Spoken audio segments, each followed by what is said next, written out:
ალფმადულილა, მთელი ჩვენი ცხოვრება ღარიბი ვიყავით და ყოველდღე ფულზე ვფიქრობდი. მუშაობდით იმაზე, რომ $5 ვიშოვოთ. ვცდილობდით, რომ $5 შეგვეკრიბა.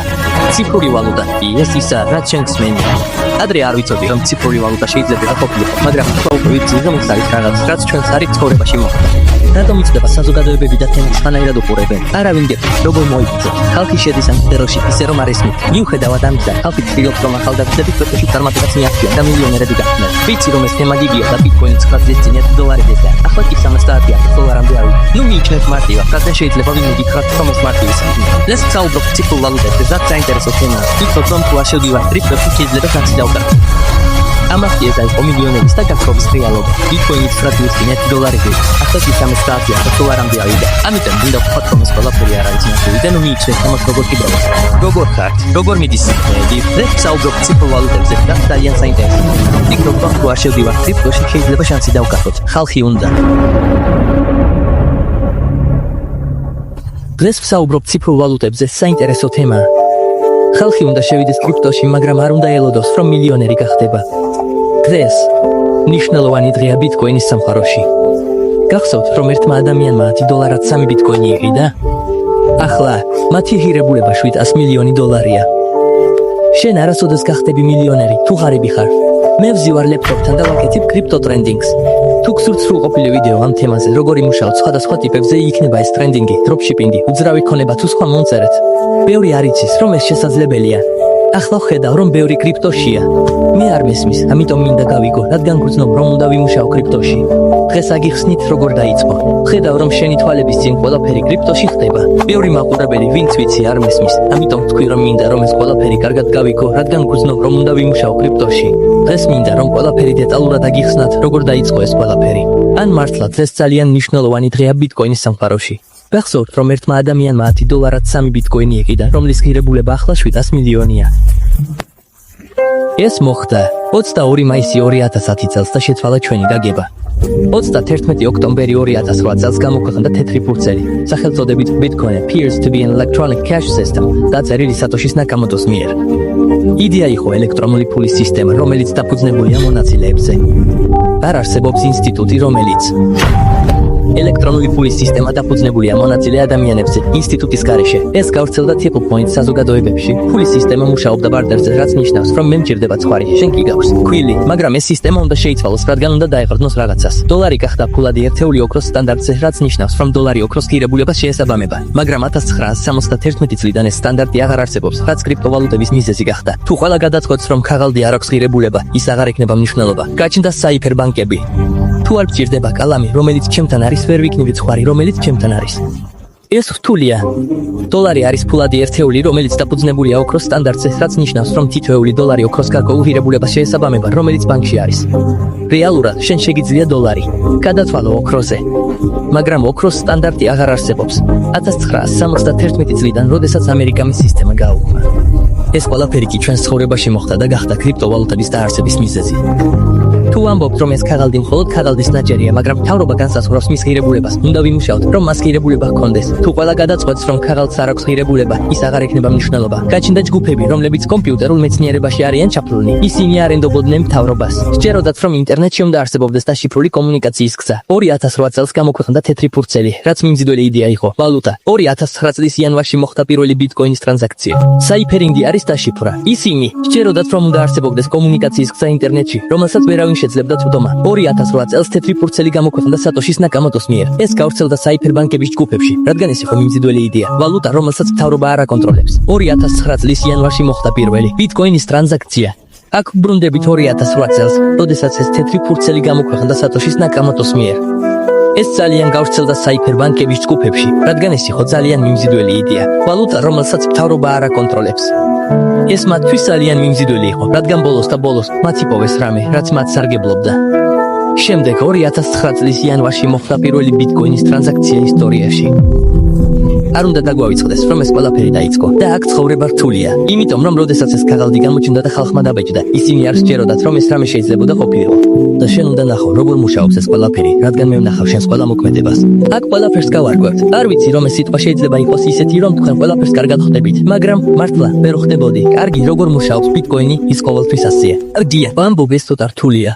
კარგია. კარგი, ეს გადახდა. ვახშამი 40 ბიტკოინი დაჯდა. დაახლოებით 3 მილიონი დოლარი, მაგრამ არ ჩანს ისე, როგორც უნდა იყოს, მაგრამ მაქვს რაღაცები. კარგი, 4 ბიტკოინი უნდა გადაიხადოს თითოეულ ჩვენგანს. უნდა გადაიხადოს 10 ბიტკოინს.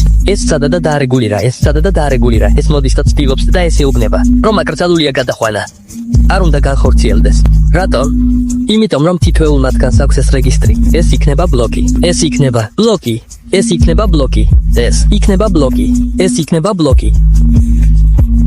აქ არის იდეა, რომ უნდა მუშაობდეს ისე, რომ ეს არის დაახლოებით 1 მეგაბაიტი ინფორმაციის. მუხამედმა გადაიხადა, რამდენი ბიტკოინი აქვს. ბიტკოინის ტრანზაქცია, როგორც კი დასრულდება, ვაშენებთ შემდეგ სწავდება ქეში. აქ არის დისტრიბუციული. წარმოიდგინეთ კონსტრუქტორი 2500 ტრანზაქციისთვის. ბიტკოინის ტრანზაქციის დასრულებისთანავე ვაშენებთ შემდეგ სწავდებ ჰეშს. ჩვეულებრივ ლედგერების გაცვლას ჰქვია ლედგერი. აქ არის დისტრიბუციული ლედგერი, ასე რომ ნებისმიერი ადამიანი შეუძლია წავიდეს ბიტკოინის ვებსაიტზე და იყოს იმ რიგში, ვინც ამბობს, რომ გვაქვს გამარჯვება. იდეა მოპოვების პრინციპია. მოპოვება ერთადერთი საშუალებაა ბიტკოინის მოპოვებისთვის, როცა კომპიუტერი თვალყურს ადევნებს ტრანზაქციებს. ნატაშიმ საკამოტომ შექმნა proof of work. ის ამბობს, რომ ეს სწორია, არა მხოლოდ თქვით, არამედ თამაშობდით და თქვით, რომ ეს სწორია. ახლა იდეა არის, რომ უთხრა მას, ან კი ეს არის მოპოვების პრინციპი. მოპოვება რა არის? ახლა ეს არის ერთადერთი საშუალება, რომ მოიპოვო ბიტკოინი და ეს ხდება იმით, რომ მე ჩემი კომპიუტერი ვახენებ მეშვეობით მოპოვების პროცესში, რათა ის თვალყურს ადევნებს ტრანზაქციებს, რომლებიც აქ ხდება, რათა მათზე დარწმუნდეს. მაგრამ საქმე არ არის ასე მარტივი. იმიტომ რომ ნატაშიმ საკამოტო გააკეთა რაღაც, რაც ქვია proof of work, ანუ სამუშაოს დამტკიცება. Proof of work ითის ამტკიცებს, რომ ეს სწორია, არა მხოლოდ თქვით არამედ თამაშობდით და თქვით, რომ ეს სწორია. თქვენ ხსნით რთულ ფორმულას. პირველი კომპიუტერი, რომელიც გადაწყვეტს, იღებს 6.25 ბიტკოინის ჯილდოს. ეს არის მართალი, რომ თქვენ ხსნით ძალიან რთულ მათემატიკურ ფორმულას. და ეს ფორმულა, პირველი კომპიუტერი, რომელიც ამას გადაწყვეტს, იღებს 6.25 ბიტკოინის ჯილდოს თავისი მუშაობისთვის. ეს არის ძირითადი იდეა. მარტივად რომ თქვათ, ეს არის რეგისტრები ნებისმიერი საბანკო ტრანზაქციის, სადაც ბიტკოინი არის და ეს რეგისტრები გადამოწმებულია ბევრი კომპიუტერის მიერ. ეს ორი კომპიუტერი ჰეშს ადასტურებს, რომ ეს ყველაფერი სწორია და აკეთებენ სამუშაოს დამტკიცებას იმით, რომ მათ უნდა გადაჭრან ფორმულები კარპოს ან ბიტკოინის წინააღმდეგ. პროცესი კი არის, მაგრამ არა. 21 მილიონი ბიტკოინი უნდა იყოს. კომპიუტერები ძლიერდებიან, ფორმულის გადაჭრა ადვილი ხდება, მაგრამ ის რთულდება. გადაჭრა 10 წუთი უნდა გაგრძელდეს ბიტკოინის უსაფრთხოებისთვის. როგორ არის მისი ღირებულება? 70,000 დოლარი. 2009-2010 წლებში სიტუაცია მშვიდი იყო. ბიტკოინის ღირებულება გაიზარდა. შენ მეკითხები, რომ მათემატიკური ფორმულის გადაჭრა ადვილდება. ფორმულა რთულდება. თეორიულად მისი გადაჭრა უნდა გაგრძელდეს 10 წუთი, რაც უზრუნველყოფს ბიტკოინის უსაფრთხოებას. როგორ არის დღეს მისი ღირებულება? 70,000 დოლარი. როგორ ვიღებთ ამას? ხომ არ გითხარით ცოტა ხნის წინ, საიდან მოდის? 2009-დან 2010 წლამდე სიტუაცია იყო მშვიდი და ბიტკოინის ღირებულება გაიზარდა. ამ პერიოდში ვინც ბიტკოინი ჰქონდა, იყვნენ ადამიანები, რომლებიც მუშაობდნენ კოდირების სფეროში და ენდობოდნენ ამ იდეას. როგორ მუშაობს ბიტკოინი? რატომ არა და რატომ ვამბობ ამას? როგორ არის დღეს მისი ღირებულება? 70,000 დოლარი თითოეული. როგორ ვიღებთ ამას? ხომ არ გითხარით ცოტა ხნის წინ, რომ ეს საიდან მოდის? ეს არის რაღაც, რაც გაწვდილი გაქვს. კარგი, რა არის შენი გამოყენება? 2009-დან 2010 წლამდე სიტუაცია იყო. შვიდი და ბიტკოინის ღირებულება გაიზარდა. ბიტკოინის მფლობელები იყვნენ კოდირების ენდობილი ადამიანები. კოდირების ჯგუფები უსაფრთხოებას ცდილობდნენ. ვისაც ბიტკოინი ჰქონდა, ისინი იყვნენ ადამიანები, რომლებიც მუშაობდნენ კოდირების ჯგუფებში. კოდირების ჯგუფები ცდილობდნენ იდეის უსაფრთხოებას და ხალხის ინტერესს. როცა ვამბობ, რომ 25 მაისს 2010 წელს ერთი ადამიანი გამოვიდა და თქვა, რომ მინდა ვიყიდო პიცა 10.000 ბიტკოინით. 10.000 ბიტკოინი, რომელიც დღეს 600 მილიონი დოლარი ღირს. 2 დღის შემდეგ 22 მაისს ვინმე თქვა, რომ ყველაფერი კარგად იყო და მოხდა მნიშვნელოვანი რამ. შენ იქ იყავი. ვეუბნები მას, რომ აქედან აქამდე არაფერი მომხდარა. 2010 წლის 25 მაისს ერთი ადამიანი გამოვიდა და თქვა, რომ მინდა ვიყიდო პიცა 10.000 ბიტკოინით, ხომ? 10.000 ბიტკოინი, რომლის ღირებულება დღეს 600 მილიონ დოლარს შეადგენს. 2 დღის შემდეგ 22 მაისს 14 წლის წინ ვინმე მოთხრა, რომ ყველაფერი კარგად იყო. აქ მოხდა ძალიან მნიშვნელოვანი რამ. ბიტკოინი, ბიზნესის ისტორია. რა არის ეს? მე ვიყიდე 60 ბიტკოინი, 10,000 ბიტკოინი. ასე რომ 10,000 ბიტკოინი შეუძლია იყიდოს ბიტკოინი, ახლა მას აქვს ღირებულება. კითხვა არის, რომ ბიტკოინი საიდან მოდის? სად ბრუნავს ბიტკოინი? მოთხოვნა არის ის, რაც მოაქვს მოქმედებას. როდესაც ვინმე მოითხოვა 10,000 ბიტკოინი, 2 ბიტკოინი მოითხოვეს. და დღეს მისი სახელი გახდა ბიტკოინის დღე. Tartali, da აქ ყველაფერი მზად იყო და დაიწყო ზრდა. შენ მიქარი შენი აზრი ბოლოს, გამოიწერეთ თქვენი დრო. ეს მნიშვნელოვანია ბიტკოინისთვის, რათა გააცოცხლოს სიტუაცია, რომ ვინმე swams რაღაც წყალს ელექტრონულად 2 ბიტკოინი. Silk Road-ის დაარსების დროს 2013 წლებში ბიტკოინი $1000 გახდა, რაც არაფრის ღირებულება არ ჰქონდა. 2011 წელს ხალხმა აღმოაჩინა, რომ ბლოკჩეინი არ არის შეუძლებელი და დაიწყეს გამოჩენა როგორც ვალუტები. არა იმიტომ, რომ ყველა მეგობარი ვრცელდება ვალუტებზე, არამედ იმიტომ, რომ ბევრი ვალუტა დაიწყო გამოჩენა. ბაზარზე არის პლატფორმა Silk Road-ი აკრძალული საქონლის ვაჭრობისთვის. ბიტკოინის დაიწყო გამოყენება და ზრდა. 2013 წლებში ბიტკოინი $1000 გახდა. პლატფორმები ბიტკოინის ფულში გადაქცევას გაწოდიან. 2011 წელს ხალხმა აღმოაჩინა, რომ ბლოკჩეინი არ არის შეუძლებელი და ვალუტები, ალტკოინები გამოჩნდნენ. ციფრული ვალუტები, Silk Road-ი და მათი ღირებულება, მაგრამ აქ არის მნიშვნელოვანი. 2013 წლებში ბიტკოინი $1000 მიიღეს. გაიხსნა პლატფორმები ბიტკოინის ფულში გადაქცევისთვის. 2011 წელს ხალხმა აღმოაჩინა, რომ ბლოკჩეინი შესაძლებელია და დაიწყეს ვალუტების გამოჩენა. ბევრი ვალუტა გამოჩნდა. ეს ვალუტები ალტკოინებია. ციფრული ვალუტები გამოჩნდნენ. Silk Road-ი. ბიტკოინი დამოკიდებულია ნდობაზე. Silk Road-ის ამბის შემდეგ ხალხმა დაკარგა ნდობა და ბიტკოინი დაეცა. გამოჩნდა ადამიანები, როგორიცაა Da Vinci, რომელიც ამბობს, რომ ბიტკოინი $1 უნდა იყიდოს. 2013 წელს მან $5,000 ჩადო ბიტკოინში და 2017 წელს მათი ღირებულება $1,000,000-ად შეიცვალა. ისინი ეწოდებიან ალტკოინები. ბიტკოინი დამოკიდებულია ხალხის ნდობაზე, როგორც $. ციფრული ვალუტების არაღიარება ხალხის ნდობას და ბიტკოინის ღირებულებას დააზარალა. Da Vinci 2013 წელს ამბობდა, რომ უნდა იყიდოს ბიტკოინი $1-ით. იაპონიამ აღიარა ბიტკოინი როგორც კანონიერ ვალუტად. და შემდეგ ადამიანები დაიწყეს ბიტკოინის შესახებ უფრო მეტ საუბარს და გამოჩნდნენ ადამიანები, როგორიცაა ეს ადამიანი Da Vinci, რომელიც ამბობს, რომ უნდა იყიდოს ბიტკოინი მხოლოდ $1-ით. 2013 წელს მან გამოუშვა ვიდეო, სადაც ხალხს ეუბნება, რომ უნდა იყიდოს ბიტკოინი მხოლოდ $1-ით. როდესაც მან $5,000 ჩადო ბიტკოინში, 2017 წელს თქვა, რომ როდესაც დაიწყო მათი გაფიდვა, მათი ღირებულება $1,000,000-ად შეიცვალა. 2017 წელს ბიტკოინის ღირებულება $20,000-მდე გაიზარდა. Da Vinci გამოჩნდა ვიდეოთი, სადაც ის ხალხს ურჩევს ბიტკოინის ყიდვას, რადგან ის უკვე მაღალი დონეზეა. რატომ გაიზარდა ბიტკოინის ღირებულება? იაპონიამ აღიარა ბიტკოინი კანონიერ ვალუტად, რაც გაზარდა მოთხოვნა და ღირებულება. დაიწყო საუბარი, რომ ბიტკოინი ბუშტი იყო, რომელიც უნდა გასკდომოდა, მაგრამ ბიტკოინი დაეცა. ეს ყველაფერი ბიტკოინის დეცენტრალიზაციის იდეას ეხება. ამბავი დაიწყო, როდესაც დიდი კომპანიები ციფრული ვალუტების გაცვლაზე მუშაობდნენ. ეს სისტემა არ იყო წარმატებული და გაცვლებს უნდა ჰქონდეთ CAC. Know your customer. იცოდე შენი მომხმარებელი. რეალობაა, რომ 2021 წელს უნდა ვისწავლოთ მეტი ამ ყველაფრის შესახებ. ბევრი რამ მოხდა და დაამტკიცა, რომ ბიტკოინი იყო ბუშტი, რომელიც იმ დროს ძალიან გავრცელებული იყო. ყველა ფიქრობდა, რომ ბიტკოინი იყო ბუშტი, მაგრამ ჩვეულებრივად მაინც დაეცა. არაფერი განსაკუთრებული არ მოხდა. ეს ყველაფერი ეხება ბიტკოინის ძირითად იდეას, რაც არის დეცენტრალიზაცია. რაც მოხდა, დაიწყო გამოჩენა იმ გაცვლითი პლატფორმების, რომლებიც დიდი კომპანიების მიერ იყო გაცვლილი ციფრული ვალუტებისათვის. პირველ რიგში შენ დაიწყე კამერა და საუბარი კომპანიებთან, რომ ეს წერტილი გახდა წარუმატებელი და ეს გაცვლები აკეთებენ CAC-ს, რაც ნიშნავს იცოდე შენი მომხმარებელი, რომ უნდა ჩაწერო შენი სახელი, ჩაწერო შენი სიყვარული. ასე რომ ეს ყველაფერი გახდა რეალობა. ახლა არის ერთი წერტილი, რომელიც უნდა ვისწავლოთ, მაგრამ პირველ რიგში ახლა 2021 წელს ისინი უნდა იცოდნენ, რა არის ეს. ზამთარში 21 უფრო მნიშვნელოვანია, ვიდრე არა. Finbo აქვს რაღაც Finmo, რომელიც ადვილია. თქვენთვის ფულის გამოგზავნა და ვინც ამას ხედავს როგორც Finmo, მასზე საუბრობენ. Finmo სხვა ჯორებით 2021 არის Tesla-მაც გამოაცხადა, რომ ბიტკოინში დაკარგა და გადახდის საშუალება იქცა შენთვის. მე აგიხსნა ყველაფერი, რა გესმის? და ფრინავს. 1 საათში. და ასე რომ ეს გახდა უფრო ფართო გამოყენება, რადგან ელონ მასკმა პირველი მაისი $1,000,000 ჩადო მასში და დაიწყო 3 მანქანის ყიდვა. 2021 წლის ოქტომბერში, როდესაც ელონ მასკმა გააუქმა ეს გადაწყვეტილება, Tesla-მ თქვა, რომ ეს გადაწყვეტილება უკან წაიღო, რადგან ბიტკოინის ენერგიის მოხმარება ძალიან მაღალი იყო და აქ არის პრობლემა, რაც ეწოდება სეკრეტიუსი, რაც არის ბაზრის გაბერილი. რა ხდება, როგორ აკეთებენ ფულს? კი, მაგრამ არის თუ არა პრობლემები, რომლებიც დაკავშირებულია ბიტკოინის ენერგიის მოხმარებასთან? დიახ, ეს არის ის, რაც უნდა იცოდეთ. თუ კომპიუტერი უნდა მოიგოს რაღაც, ეს უნდა იყოს რთული მათთვის. ეს არის სპორტული რესურსების პრობლემები, რომლებიც დროთა განმავლობაში რთულდება. ახლა, საჭიროა უფრო ძლიერი კომპიუტერები. მე ვამბობ, რომ ეს ყველაფერი ძალიან რთულია. ყველა ეს ენერგია, რომელიც გამოიყენება ბიტკოინის მოდიფიკაციისთვის 2023 წელს, ძალიან მაღალია. დარწმუნდით, რომ ეს არის პრობლემა. 2021 წელს გითხარით, რომ ბიტკოინის მეშვეობით ელექტროენერგიის მოხმარება იმდენად მაღალი იყო, რომ ეს ქვეყნების უმეტესობის ელექტროენერგიის მოხმარებაზე მეტია. ახლა, როდესაც გარემოს დაცვაზე ვსაუბრობ, ან მესამე საკითხზე, უნდა დარწმუნდეთ, რომ ეს გარემო ასევე პრობლემაა და ეს პრობლემა დაკავშირებულია ბიტკოინის სახელთან. იმიტომ, რომ ხალხის ნდობა როგორც გითხარე, სახელმწიფო ძალიან მნიშვნელოვანია, მაგრამ მოდი ერთ რამეზე შევთანხმდეთ იმ ყველაფერზე, რაც ვთქვი. ეს არის მასკის მოძრაობა, რომელიც აქ იყო, არახუმანური იყო. თუ აქედან აქციების ვაჭრობა იყო, ეს იყო 60-ში. არა, ეს არ არის სამართლიანი. მაგრამ როდესაც და ახლა როგორ მიაღწიეს ციფრული ვალუტების სამყაროში ფაქტიურად ყოველ ნახევარ საათში. შეიძლება წარმოიდგინო, რა ხდებოდა კულისებში. და რაც მოხდა, ის არის, რომ ახლა გითხარი, რომ არსებობს ალტკოინები, ეს არის ალტერნატიული ვალუტები, რომლებიც იყენებენ ბლოკჩეინ სისტემას. ერთ-ერთი ალტკოინი იყო ეთერიუმი, მაგრამ ეთერიუმმა შეცვალა ბლოკჩეინი. რა შეცვალეს? ძალიან მარტივად, რადგან მე ნამდვილად არ მესმის, როგორ უნდა ვიყიდო ეს ყველაფერი.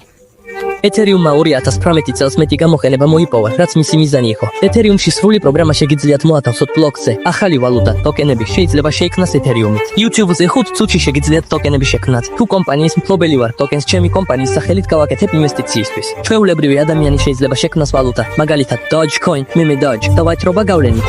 მე შემიძლია შევქმნა ვალუტა ეთერიუმის გამოყენებით, რაც ქმნის ახალ ტოკენებს. თუ მინდა ვიყო კომპანიის მფლობელი, გავაკეთებ ტოკენს ინვესტიციებისთვის.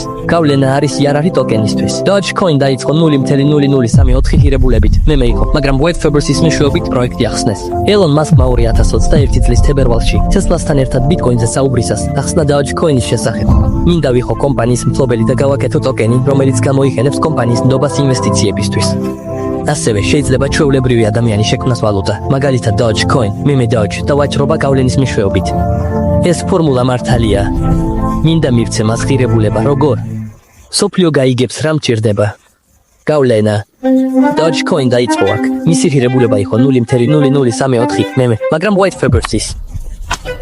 მაგალითად Dogecoin დაიწყო აქ. მისი ღირებულება იყო 0.0034s. იყო meme, მაგრამ მათ შექმნეს ეს Wade Fabrics-ის მეშვეობით, რათა პროექტი სწორად ახსნა. Wade Fabrics არის meme, მაგრამ Elon Musk-მა 2021 წლის თებერვალში, იმ თვეში, როდესაც მან Tesla-სთან ერთად Bitcoin-ზე ისაუბრა, თქვა რომ მან ახსნა Dogecoin-ის შესახებ. 2021 წლის თებერვალში, ჩემი მონაცემებით, მისი ღირებულება იყო 6560025.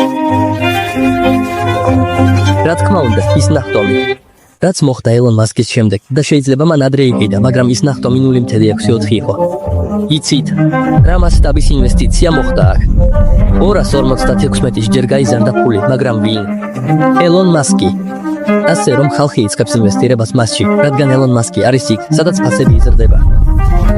ოხ ჩემო. კიდულობთ ნებისმიერ ადამიანს, ვინც ამას შეძლებს იწყებს მუშაობას გავლენასთან, რათა გააკვიროს საკითხი, რომ ეს არის სერიოზული საქმე.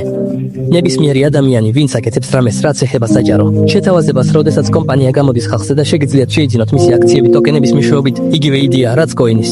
შეთავაზება. ეკო არის, როდესაც მომხმარებელი ყიდულობს ვალუტას ან ტოკენს. ინვესტორები თავდაპირველად მუშაობდნენ კოინზე, შემდეგ ეკოს შეთავაზებით შეგიძლიათ იმუშაოთ ნებისმიერ ადამიანთან. ხალხი შედის ტოკენებში, ყიდულობენ შეთანხმებით. Floyd Mayweather-მა ეკოსთვის შექმნა გავლენა. ხალხი შედის ტოკენებში, ყიდულობენ შეთანხმებით. ისინი არიან ადამიანები, რომლებმაც თავდაპირველად ჩადეს ფული, რომ შემდეგ გაკიდონ. ტოკენების გავრცელება მაღალი იყო, რაც არის ბუმი, და ბაზრის აფეთქება, რაც კანონით არ არის დაშვებული, მაგრამ მათ არ აქვთ რეგულაციები. შეგიძლიათ გაიხსენოთ, რომ ეს ყველაფერი არ იყო სწორი. ახლა შევდივართ თემაში, ხომ გაგიგიათ, როგორ უნდა გაიხსენოთ დიდი ხნის განმავლობაში. ნფტს არის ბუშტი, რომელიც გაჩნდა. დიახ, ყველა საუბრობდა ამის შესახებ და უცებ ეს გაქრა. ნფტს არ არის ის, რაც ადრე. შენ გახსოვს, რომ ყველა ეს რამ არ იყო სწორი. ახლა შევდივართ თემაში, ხომ გაგიგიათ, როგორ უნდა გაიხსენოთ დიდი ხნის განმავლობაში. კარგი, რას გაიხსენებთ? გაიხსენებთ ნფტს. გაიხსენებთ, რომ ნფტს არის ერთ-ერთი დიდი ბუშტი, რომელიც გაჩნდა. დიახ, ყველა ადამიანი საუბრობდა ამის შესახებ და უცებ ეს გაქრა და საერთოდ მოიხსნა. რას ნიშნავს ნფტს? ნფტს არ არის ის, რაც ადრე იყო. ნფტები იყო რაღაც ძალიან ვიწრო, თითქოს მე შენზე ვსაუბრობდი და შენზე ვსვამდი, ეს იყო ჩვეულებრივი და ჩვეულებრივი. მაგრამ როგორ დაიწყო ნფტების ისტორია 2008 წელს, როდესაც ერთ მხატვარმა ჯოიტმა გადაწყვიტა, რომ შეექმნა ციფრული სურათი, რომელიც უნდა მიეღწია 5000 ერთეულისთვის. და მხატვრები ბევრი მათგანი ძალიან გაძბილებულია, რომ უნდა იყო ინფიცირებული, რომ არ გქონდეს ეს ჰაერი. თავარია, რომ ეს დაიწყო 13 წლის განმავლობაში. ყოველდღე ჩუმად მუშაობდით, რომ 2021 წელს $5,000-მდე მისულიყავით, რაც 69 მილიონი დოლარის ღირებულება იყო. რა თქმა უნდა, ეს არ არის 69 მილიონი დოლარი, ეს არ არის 69. ბრაბერ ატლასის ვაჟიო. ეს იყო პირველი ნფტი ისტორიაში. და გაჩნდა დიდი კითხვა, რატომ ყიდულობს ხალხი ამას, როცა ეს ინტერნეტშია?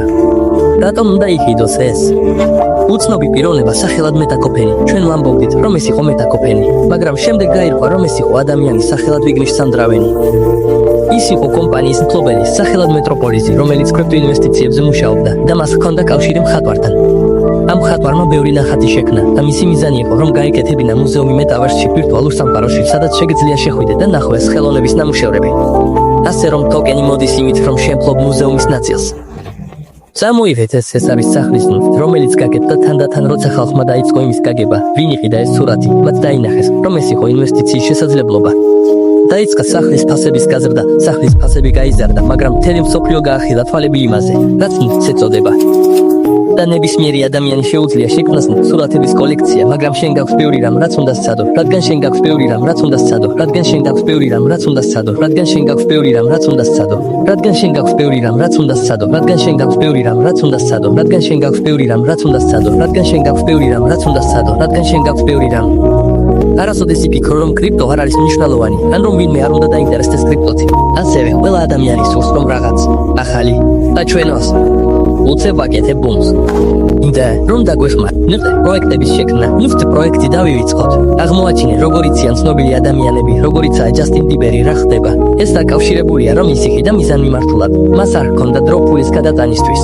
ეს იყო რეკლამა, რადგან რაც აღმოაჩინო, მაგრამ მაგალითად ჯასტინ ბიბერი და ცნობილი პოპული ხალხი, რომლებიც ონლაინ სიაში არიან, იციან რა ხდება და რა მიდის. აღმოჩნდა, რომ ეს არის დაკავშირებული, რომ ასე ვთქვათ, რომ ის ასე ეცემა, რომ ისიხი და რომ ეს იყო დიდი კომპანიები, როგორიცაა Nike, Adidas, Coca-Cola, Gucci, Louis Vuitton, Lamborghini, McDonald's, Samsung უკვე დაიწყეს. ეს უნდა იყოს სარწმუნო, რომ ეს არის ინვესტიციის შესაძლებლობა. ინვესტიციური კომპანიები თავიანთ ფულს ახალ კომპანიებში დებენ. გაგიგიათ, როგორ არის ყველაფერი ერთმანეთში გადახლართული. ეს არის ძირითადი იდეა. ახალი ტალღა დაიწყო, როგორც ფინანსური ინოვაციები. ახალგაზრდები ზრდიან იმ ადამიანების რაოდენობას, რომლებიც ციფრულ ვალუტას იღებენ.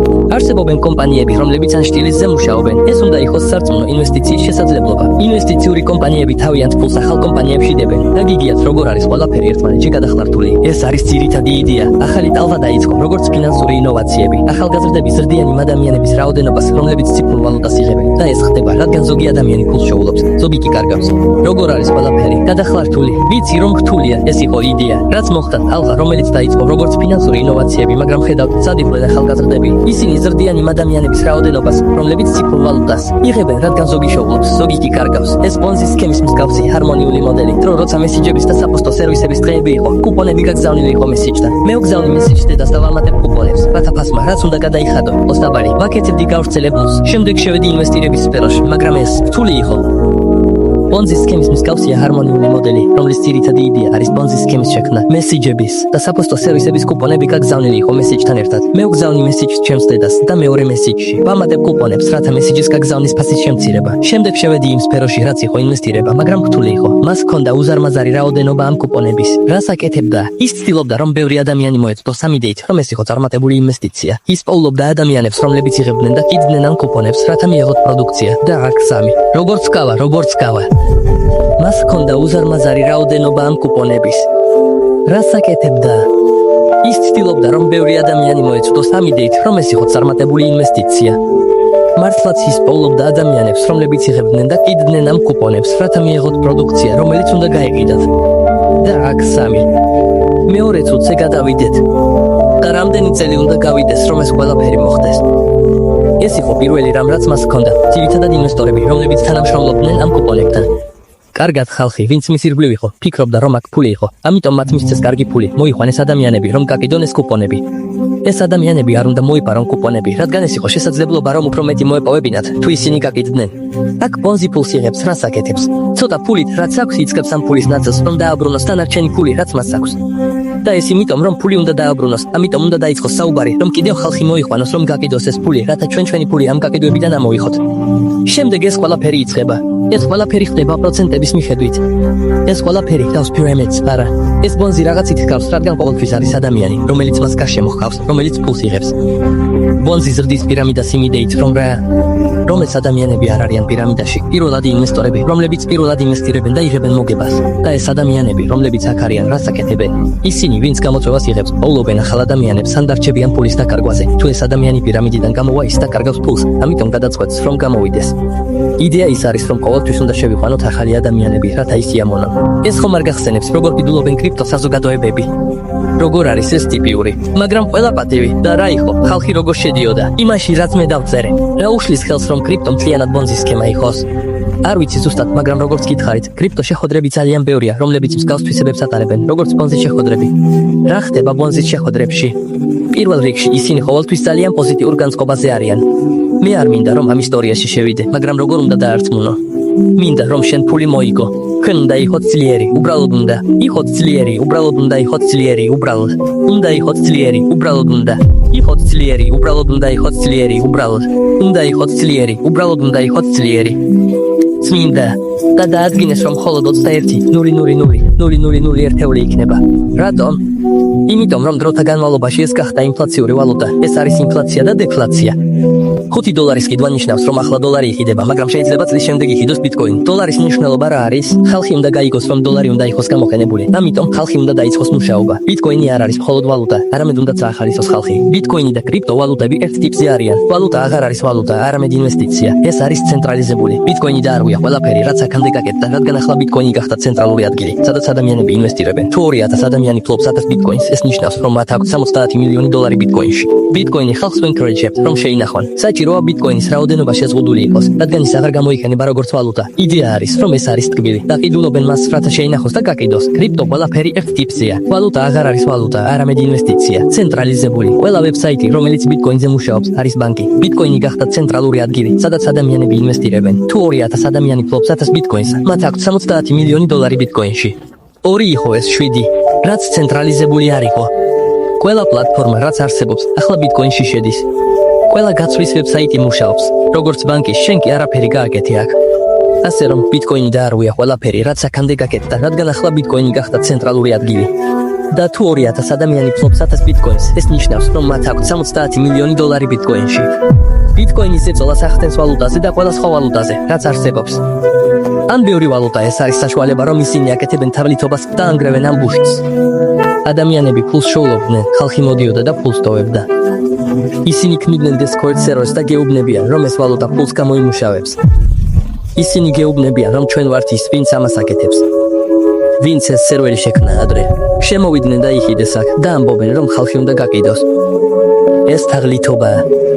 რა ხდება? სერვერი შექმნეს იყიდეს და უთხრეს გაკიდონ. რაღაც ხდება, მაგრამ სხვა საქმეა. უნდა დავწოვოთ, რომ მოიგონ და მეტი ფული ჩადონ. ბონზის სქემებია, მაგრამ თაღლითობაა. ცდილობენ გააკეთონ, მაგრამ გეუბნებიან, რომ არ ხარ თაღლითური, თუ არ ხარ აქტიური. რა ტოკენში ჩადებ ფულს? უნდა იყო აქტიური, მაგრამ ნამდვილად იქნები მათ შორის. თაღლითობაა. ფიქრობ, ეს არის ბოლო წერტილი.